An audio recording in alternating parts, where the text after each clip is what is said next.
Hello sir, I am African Republic from G2B. So this topic is all about the Archimedes principle and its application in maritime transportation. So understanding buoyancy, gravity, and stability to shipping operations. Archimedes principle states that an object in a fluid is pushed toward by a buoyant force equal to the weight of a fluid it displaces.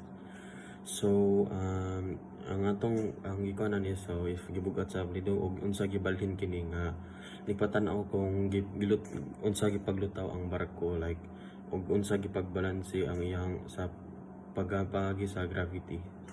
The key concepts is the buoyancy, the force exerted by a fluid that opposes an object's weight, and the gravity also, the downward force acting on a vessel due to its weight, and the equilibrium with the buoyant force and gravitational force balance, the ship floats.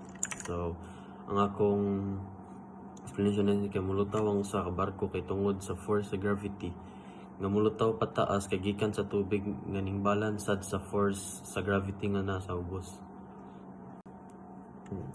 So next, mao ni ang forces acting on a ship. So makita niyo sa pictures ang buoyant force upward versus the weight of ship downward. So yan niyo siya makita sa pikon sa ang iyang gipagporma sa barko if upward sa buoyant force hanggang downward sa weight of ship. So makita niyo sa picture ang displacement and draft calculation. So ship displacement, the weight of water displaced by the vessel, and draft, the vertical distance between the waterline and the bottom. So ang pagkabalhin sa barko mo ang gibugaton sa tubig nga giduso sa barko, then nga katumbas sa gibugaton sa barko mao na siya ang ship displacement, ang pagkuhan sa kabugaton sa barko.